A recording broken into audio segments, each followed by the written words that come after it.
नमस्कार. मी डॉक्टर संदीप नेरकर, राज्यशास्त्र विभाग, प्रताप महाविद्यालय अंबळनेर. आपण राजकीय संस्कृती हा राजकीय समाजशास्त्र आणि आधुनिक राजकीय विश्लेषण या पेपरमधील महत्त्वाच्या घटकाविषयी चर्चा करणार आहोत. खरं तर राजकीय संस्कृती हा आधुनिक राज्यशास्त्रामधील एक महत्त्वाचा दृष्टिकोन किंवा एक महत्त्वाची संकल्पना आहे. याच्या आधी मी सांगितल्याप्रमाणे की पारंपरिक राज्यशास्त्र आणि आधुनिक राज्यशास्त्र या दोन्ही राज्यशास्त्रांमध्ये जो मूलभूत फरक आहे तो दुसऱ्या महायुद्धानंतर उदयास आलेलं जे राज्यशास्त्र आहे त्या राज्यशास्त्रामध्ये ज्या दृष्टिकोनांचा, सिद्धांतांचा आणि संकल्पनांचा अभ्यास केला जातो ते आधुनिक राज्यशास्त्र म्हणून ओळखलं जातं. आणि दुसऱ्या महायुद्धापूर्वी आणि खरं तर वर्षवाईज बोलायचं झाल्यास 1950 पूर्वीचं जे राज्यशास्त्र आहे त्याला पारंपरिक किंवा परंपरागत किंवा रूढ अशा प्रकारचं राज्यशास्त्र म्हटलं जातं. या परंपरागत राज्यशास्त्रामध्ये प्रामुख्याने तत्त्वज्ञान विषयक, ऐतिहासिक, कायदा विषयक आणि संस्थात्मक दृष्टिकोनांच्या आधारे अभ्यास केला जात होता. मात्र दुसऱ्या महायुद्धाच्या कालावधीमध्ये आंतरराष्ट्रीय पातळीवर ज्या घडामोडी घडल्या त्यांचा अन्वयार्थ लावण्यासाठी अथवा विश्लेषण करण्यासाठी राज्यशास्त्र हे गैरलागू वाटायला लागलं आणि म्हणून राज्यशास्त्राचं महत्त्व आंतरराष्ट्रीय पातळीवर कमी कमी व्हायला लागलं. दुसऱ्या महायुद्धानंतरच्या काळात राज्यशास्त्रज्ञांनी नवीन नवीन दृष्टिकोन शोधण्याचा प्रयत्न केला, नवनवीन सिद्धांत शोधले, नवीन नवीन संकल्पना राज्यशास्त्रात आणल्या आणि राज्यशास्त्र अधिकाधिक रिलेव्हंट, अधिकाधिक व्यवहार्य त्या ठिकाणी व्हायला लागलं. खरं तर दुसऱ्या महायुद्धानंतरच्या काळामध्ये प्रामुख्याने ज्या संकल्पना उदयास आल्या त्या संकल्पनांचा अभ्यास ज्यामध्ये केला जातो त्याला आधुनिक राज्यशास्त्र म्हणून आपण म्हणतो. उदाहरण म्हणून घ्यायचं झाल्यास सिस्टम थिअरी असेल, स्ट्रक्चरल फंक्शनल ॲप्रोच असेल, बिहेवियरल ॲप्रोच असेल, मार्क्सिस्ट ॲप्रोच असेल, पॉलिटिकल कल्चर संकल्पना असेल, पॉलिटिकल सोशलायझेशनची संकल्पना असेल, ग्रुप थिअरी असेल, पॉलिटिकल पार्टीची थिअरी असेल, मॉडर्निझम असेल, अशा अनेक संकल्पना आणि दृष्टिकोनांचा अभ्यास आधुनिक राज्यशास्त्रामध्ये त्या ठिकाणी प्रामुख्याने केला जातो. त्यापैकीच राजकीय संस्कृती ही अत्यंत महत्त्वाची संकल्पना आणि असा अभ्यास करणं राज्यशास्त्राला क्रमप्राप्त होतं. याचं साधं कारण राज्यशास्त्राचं अस्तित्व टिकवण्यासाठी आणि अधिकाधिक रिलेव्हन्स वाढवण्याच्या दृष्टिकोनातून ते महत्त्वपूर्ण होतं. ज्याप्रमाणे प्रत्येक शास्त्र हे गतिमान असतं, गतिशील असतं, तेच राज्यशास्त्राला देखील लागू होतं आणि म्हणून राज्यशास्त्र हे देखील गतिमान आणि गतिशील अशा प्रकारचं शास्त्र आहे. म्हणून अशा प्रकारचे बदल राज्यशास्त्रामध्ये त्या ठिकाणी प्रामुख्याने झालेले दिसतात. राजकीय संस्कृती ही आधुनिक राज्यशास्त्रामधील अत्यंत महत्त्वपूर्ण संकल्पना आहे. याचं कारण असं आहे की राज्यशास्त्राचा अभ्यास करत असताना, राजकीय घडामोडींचं अवलोकन करत असताना, राजकीय व्यवस्थांचा अभ्यास करत असताना राजकीय संस्कृतीच्या आधारावर ते करणं अधिक व्यवहार्य ठरतं, अधिक महत्त्वपूर्ण ठरतं आणि म्हणून राजकीय व्यवस्थेच्या अभ्यासामध्ये राजकीय संस्कृतीचं एक स्वतंत्र असं महत्त्व आहे, अनन्यसाधारण अशा प्रकारचं महत्त्व आहे, स्वतःची ओळख आहे. राजकीय व्यवस्थांमध्ये केवळ स्ट्रक्चरल पातळीवर नाही, म्हणजे संरचनेच्या पातळीवरच नाही, तर त्याच्या धोरणात्मक पातळीवर म्हणा आणि कार्यवाहीच्या पातळीवर म्हणा त्यांच्यामध्ये भिन्नता आपल्याला निश्चित प्रमाणात दिसते आणि म्हणून ती भिन्नता जर शोधून काढायची असेल तर ते शोधण्यासाठी, अभ्यासनासाठी राजकीय संस्कृतीचा आधार त्या ठिकाणी प्रामुख्याने घ्यावा लागतो. निरनिराळ्या देशांमध्ये समाजाचा अभ्यास करताना असं लक्षात येतं की राजकीय दृष्टिकोन, श्रद्धा, भावना आणि मूल्य ही निरनिराळी असतात आणि याचं साधं कारण आहे की त्या त्या देशामधील असलेल्या लोकांचे राजकीय दृष्टिकोन वेगळे आहे. म्हणजे एखाद्या देशामधील असलेल्या समाजातील लोकांना लोकशाही व्यवस्थेविषयीचं आकर्षण वाटणं ऑब्व्हियस आहे, तर लोकशाहीविषयीचं आकर्षण इतर देशांमधल्या समाजातील लोकांनाही वाटेलच असं नाही. आणि मग काही देशांमधील समाजातील लोकांना हुकुमशाहीविषयीचं आकर्षण वाटू शकतं किंवा इतर असलेल्या विचारप्रणालींविषयीचं आकर्षण असू शकतं. मग लष्करशाही असेल, साम्यवाद असेल, उदारमतवाद असेल, इतर अशा प्रकारच्या व्यवस्था किंवा विचारप्रणालींविषयीचं आकर्षण वाटण्याची शक्यता आहे. ज्याप्रमाणे व्यक्तीचं स्वतंत्र व्यक्तित्व असतं, स्वतंत्र ओळख असते, त्याप्रमाणे राष्ट्राची देखील स्वतंत्र व्यक्तित्व असतं, व्यक्तिमत्व असतं, ओळख असते, अस्मिता असते.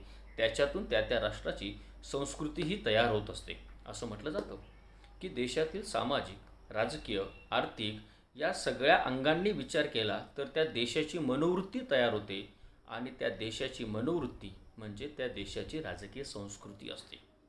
एकाच प्रकारची राजकीय संरचना आणि व्यवस्था विभिन्न देशात राहिली तरी त्या ठिकाणी भिन्नता दिसते. त्याच्या पाठीमागचं कारण त्या त्या देशांमध्ये अस्तित्वात असलेलं राजकीय संस्कृती हेच असतं. उदाहरणाच्या पातळीवर घ्यायचं झाल्यास इंग्लंडमध्ये संसदीय शासन प्रणाली स्वीकारली गेली. दुसऱ्या महायुद्धानंतरच्या काळामध्ये अनेक देशांनी संसदीय शासन प्रणालीचा स्वीकार केला, भारतासकट. आणि या देशांमध्ये जर तुम्ही संसदीय शासन प्रणालीचा अभ्यास केला तुलनात्मक पातळीवर तर आपल्याला या संसदीय शासन प्रणालीच्या वेगवेगळ्या विकासाच्या टप्प्यावर असलेले देश निदर्शनास येतील. अगदी काही देशांनी तर ती संसदीय शासन प्रणाली स्वीकारलेली नंतर नाकारलेली आपल्याला दिसते किंवा त्या देशांमध्ये ती लयास गेलेली दिसते. आणि म्हणून असं का होतं? असं होतं याच्या पाठीमागे त्या देशामध्ये असलेली राजकीय संस्कृती हे मूलभूत कारण त्या ठिकाणी प्रामुख्याने असते. जेव्हा समाजातील संस्कृतीचा प्रभाव राजकीय घटकांवर पडतो, राजकीय अंगांवर पडतो, तेव्हा त्या देशामध्ये राजकीय संस्कृती त्या ठिकाणी अस्तित्वात आलेली असते किंवा राजकीय संस्कृती नावारूपास आलेली असते. आणि म्हणून त्या राजकीय संस्कृतीच्या संदर्भातून ती भूमिका आपल्याला त्या ठिकाणी समजून घ्यायला लागते. राजकीय व्यवस्थेचा तुलनात्मक अभ्यास करायचा असेल आणि तुलनात्मक अभ्यास करत असताना त्यांचं साम्यपणा पण शोधायचं आहे, वेगळेपणा पण शोधायचं असेल. आणि जर असं करायचं असेल तर राजकीय संस्कृतीशिवाय पर्याय नाही. आणि म्हणून राजकीय संस्कृतीचं महत्त्व आधुनिक राज्यशास्त्रामध्ये मोठ्या प्रमाणात वाढलेलं आपल्याला दिसून येतं. त्याचबरोबर राजकीय संस्कृतीचा उदयाची पार्श्वभूमी पाहिली तर आपल्याला असं निदर्शनास येतं. साधारणपणे दुसऱ्या महायुद्धानंतर राजकीय संस्कृतीचा उदय झाला असं म्हटलं जातं. पण याच्यात एक प्रश्न असा निर्माण होतो, जर दुसऱ्या महायुद्धानंतर राजकीय संस्कृतीचा उदय झाला तर मग त्याच्या आधी राजकीय संस्कृती अस्तित्वात नव्हती का? खरं तर त्याच्या आधी राजकीय संस्कृती अस्तित्वात होती, मात्र ज्याप्रमाणे दुसऱ्या महायुद्धानंतरच्या काळामध्ये राजकीय संस्कृतीचा स्वतंत्रपणे आणि पद्धतशीरपणे अभ्यास केला जाऊ लागला तसा स्वतंत्रपणे आणि पद्धतशीरपणे अभ्यास मात्र दुसऱ्या महायुद्धापूर्वी केला जात नव्हता. आणि म्हणून त्या अर्थाने राजकीय संस्कृतीचा उदय दुसऱ्या महायुद्धानंतर झाला असं म्हटलं जातं. प्रामुख्याने गॅब्रिएल आल्मंडला याचं श्रेय जातं, कारण त्याने पहिल्यांदा 1956मध्ये राजकीय व्यवस्थांचा तुलनात्मक अभ्यास करण्यासाठीचा एक लेख लिहिला. त्या लेखामध्ये पहिल्यांदा राजकीय संस्कृतीचा उल्लेख केला आणि त्याच्यातून राजकीय संस्कृतीचा प्रवेश राज्यशास्त्रामध्ये झालेला आपल्याला दिसतो. आणि त्याच्यानंतर अजून दोन महत्त्वाच्या घटना, त्यामध्ये 1963मध्ये गॅब्रिएल आल्मंड आणि सिडने वर्बा यांनी सिव्हिक कल्चर नावाचा ग्रंथ लिहिला. आणि या ग्रंथाच्या माध्यमातून राजकीय संस्कृती राज्यशास्त्रामध्ये रूढ झालेली दिसते. 1965मध्ये लुसियन पाय आणि सिडने वर्बा यांनी पॉलिटिकल कल्चर आणि पॉलिटिकल डेव्हलपमेंट नावाचा ग्रंथ संपादित केला.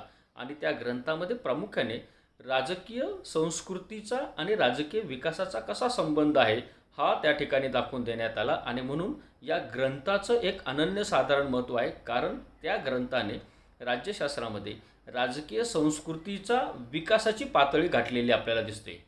मुळात राजकीय संस्कृती ही संकल्पना मानववंशशास्त्राकडून समाजशास्त्र आणि त्याच्यातून राज्यशास्त्राकडे आलेली आपल्याला दिसते. या राजकीय संस्कृतीची व्याख्या करायची झाल्यास अनेक व्याख्या त्या ठिकाणी प्रामुख्याने केल्या जाऊ शकतात. ज्याप्रमाणे रॉय मॅक्रेडिस म्हणतात त्याप्रमाणे की समाजातील घटकांमध्ये उद्दिष्टांच्या बाबतीत आणि नियमांच्या बाबतीत एक वाक्यता असणे म्हणजे राजकीय संस्कृती. सॅम्युअल बियर म्हणतात त्याप्रमाणे शासन संस्थेने नियंत्रण कशावर ठेवावं आणि कसे ठेवावे या संबंधींचे असलेली मूल्य, श्रद्धा, दृष्टिकोन यांचा समुच्चय म्हणजे राजकीय संस्कृती होय. याबरोबरच दोन महत्त्वाच्या व्याख्या त्यांच्याविषयी आपण बोललं पाहिजे. एक ॲलन बॉलने केलेली व्याख्या, ती म्हणजे a political culture is composed of the attitudes, beliefs, emotions and values of the society that relates to the political system and to political issues. म्हणजे राजकीय संस्कृती याचा अर्थ राजकीय व्यवस्था, राजकीय प्रश्न याबाबतचा समाजाचा किंवा समाजातील निरनिराळ्या घटकांच्या मनाचा कल, श्रद्धा, भावना आणि मूल्यविषयक दृष्टिकोन म्हणजे राजकीय संस्कृती होय. दुसरी व्याख्या जी गॅब्रिएल आल्मंड आणि पॉवेल यांनी केलेली आहे ती, political culture is the pattern of individual attitudes and orientation towards politics among the member of political system. Gabriel almond आणि पॉवेल यांच्या मते राजकीय व्यवस्थेच्या सभासदांमध्ये किंवा घटकांमध्ये राजकारणाबाबत दिसून येणाऱ्या व्यक्तिगत प्रेरणा आणि दृष्टिकोन यांचा आकृतिबंध म्हणजे राजकीय संस्कृती होय. या व्याख्यानावरून आपल्याला एक गोष्ट स्पष्ट होते, ती म्हणजे राजकीय व्यवस्थेमध्ये असलेले जे सभासद म्हणजे त्या त्या देशातील असलेले नागरिक यांना राजकारणाविषयी, राजकीय घटकांविषयी, राजकीय बाबींविषयी जे काही राजकीय ज्ञान प्राप्त होतं, जी काही राजकीय मूल्य तयार होतात, ज्या काही राजकीय श्रद्धा तयार होतात, ज्या काही त्यांच्या मनप्रवृत्ती तयार होतात, त्यांचा समुच्चय म्हणजे राजकीय संस्कृती होय. आणि म्हणून त्या अर्थाने राजकीय संस्कृती ही अत्यंत महत्त्वाची आहे, कारण त्या राजकीय संस्कृतीचा अभ्यास केल्याशिवाय त्या देशातील असलेल्या सभासदांमध्ये म्हणजे नागरिकांचा असलेली जे राजकारणाविषयीची असलेली भूमिका आहे ती भूमिका आपल्याला निश्चित करता येत नाही. आणि म्हणून ते समजून घेण्याच्या पातळीवर राजकीय संस्कृती या दृष्टिकोनाच्या आधारे समजून घेता येतं. आणि म्हणून राजकीय संस्कृती ही संकल्पना म्हणून, हा दृष्टिकोन म्हणून राज्यशास्त्रामध्ये तिचं एक अनन्यसाधारण, एक वेगळं, एक स्वतंत्र अशा प्रकारचं महत्त्व आहे. आज आपण या व्हिडिओमध्ये इथपर्यंतच थांबूया. याच्या नंतरच्या व्हिडिओमध्ये राजकीय संस्कृतीचं वर्गीकरण आणि त्यांचे असलेले निरनिराळे घटक यांच्याविषयीची चर्चा नंतरच्या व्हिडिओमध्ये करणार आहोत. धन्यवाद.